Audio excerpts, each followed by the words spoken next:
Et j'appelle donc à témoigner Monsieur Juan Felipe Carrasco, donc responsable de campagne pour une ONG en Espagne.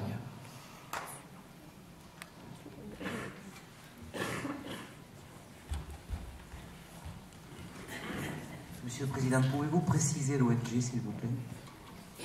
Oui, tout à fait. Il s'agit de Greenpeace. D'accord. Donc après les faucheurs gaucho-terroristes, nous avons les gauchos écolo-terroristes espagnols. Nous allons... On est à la limite de l'ETA, là. Je vous remercie, Monsieur le Président. C'est tout à fait déplacé vos remarques. Je vous prie de respecter le témoignage de Juan Felipe Carrasco. C'est à vous. Je voudrais quand même dire, maître, que pas tous les Espagnols sont terroristes, mais peut-être que certains d'entre eux je vais en parler pendant les prochaines minutes.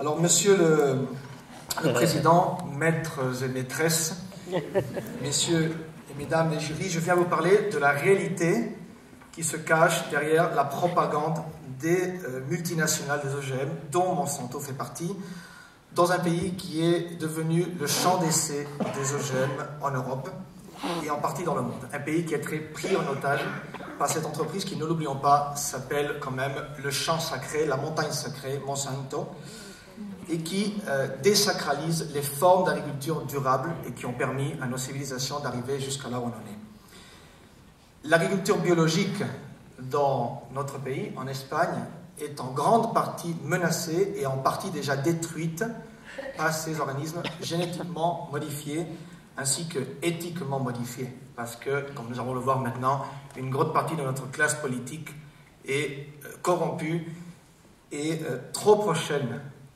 aux intérêts économiques, financiers et technologiques de la multinationale qui est aujourd'hui en question.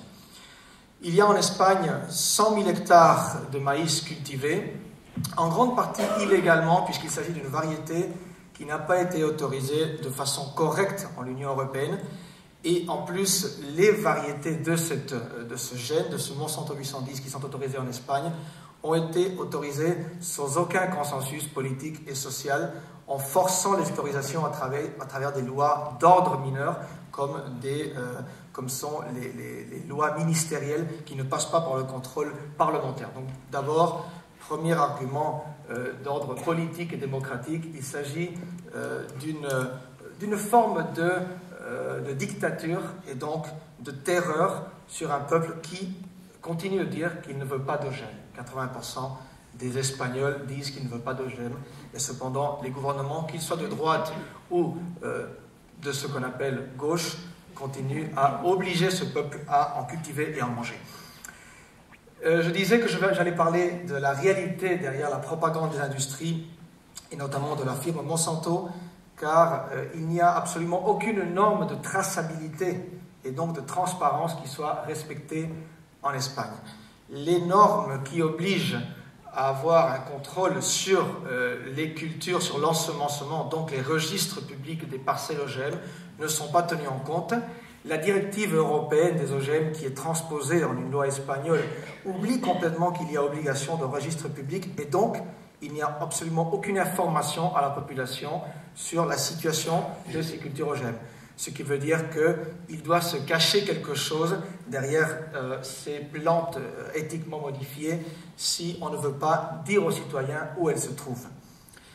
Quant à l'alimentation, quant à ce qui se trouve dans nos assiettes, les normes de transparence ne sont pas non plus en vigueur, puisque la traçabilité et l'étiquetage ne sont pas non plus vérifiés. Nous savons qu'en Espagne, il y a 100 000 hectares de maïs OGM, plus de l'ordre de 3 millions de tonnes de maïs et de soja OGM qui sont importés, et cependant, il n'y a pas un seul produit dans nos supermarchés où il soit inscrit sur les étiquettes qu'il y a des OGM, quel que soit le pourcentage. Ce qui veut dire qu'une fois de plus, il s'agit d'une dictature de l'alimentation.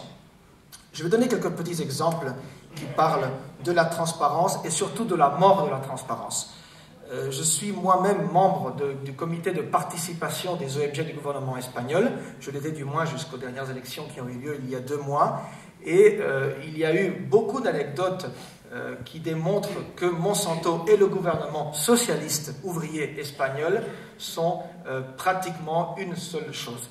Par exemple, le président de ce comité m'appelle à une réunion privée avec un autre responsable d'une autre organisation sociale, et quand j'arrive à cette réunion, il n'est pas là, et cependant, il y a tout un groupe d'avocats de Monsanto qui m'attendent, avec des hauts responsables de l'industrie, de la viande, du maïs, et des responsables du syndicat agricole de droite très industriel, qui nous attendent pour nous harceler de questions, d'agressions et d'attaques. Juste une anecdote parmi tant d'autres au long de ces années.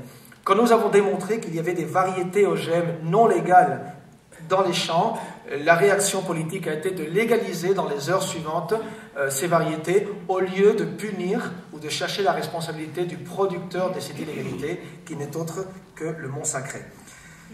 Le gouvernement nie systématiquement les cas de contamination. Nous avons depuis 12 ans des grandes quantités, autour de 100 personnes et entreprises qui ont été contaminées, dont les cultures, dont les exploitations ont été contaminées par des OGM, et cependant le gouvernement continue de dire que cela n'existe pas, malgré le fait que toutes ces personnes ont des analyses de laboratoire, ont des preuves que leur contamination est bien réelle. Donc un déni absolu de la réalité.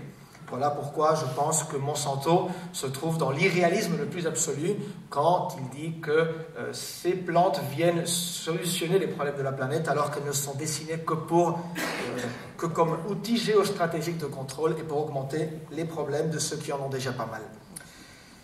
La corruption est omniprésente dans notre classe politique et je simplifierai, je résumerai en disant que le scandale des écoutes et des emails de Wikileaks a démontré clairement que les hauts fonctionnaires du gouvernement espagnol correspondaient par email, par téléphone, d'une façon systématique avec les responsables de l'ambassade des États-Unis en Europe, en Espagne.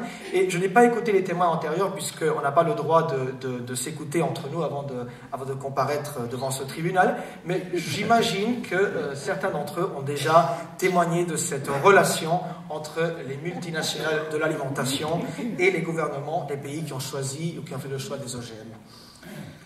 Deux petits exemples pour finir sur cette liberté que prône Monsanto, et je dis cela entre beaucoup de guillemets.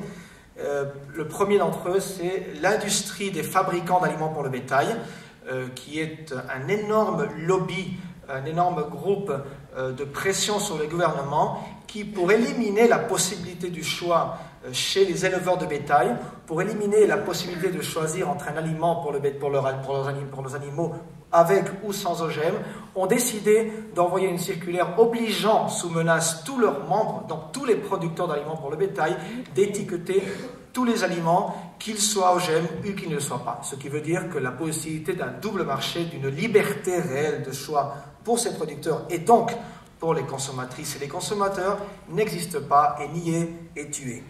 Un deuxième petit exemple de cette mafia est une circulaire envoyée par l'industrie des producteurs d'aliments et de boissons, donc l'industrie qui est, qui représente tous les grandes multinationales productrices, dont Nestlé, Kraft, Unilever et beaucoup d'autres, décide d'envoyer une circulaire à toutes les entreprises leur exigeant de ne pas répondre aux ONG, entre autres l'ONG que je représente ici aujourd'hui, Greenpeace, de ne pas répondre quand nous posons des questions sur la production, la constitution de leurs aliments, notamment pour produire les guides citoyens, les guides des aliments avec ou sans OGM.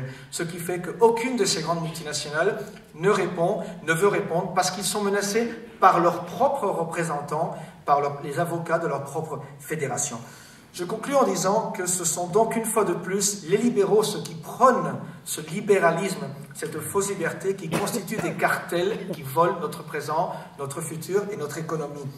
Que ce sont une fois de plus eux, les entreprises dont celles qui jugeaient aussi aujourd'hui, qui génèrent des pertes pour le global de la société, qui socialisent les pertes et qui privatisent une fois de plus les bénéfices en détruisant l'environnement, donc le seul endroit où l'humanité trouve un futur. Je demande donc que de ce témoignage neutre, puisqu'en fait je ne suis qu'un simple observateur de la réalité, que ce témoignage neutre vienne punir d'une certaine façon ou contribuer à punir une entreprise qui a fait tant de mal à mon pays et d'éviter qu'elle n'en fasse à d'autres pays de l'Union européenne et de la planète.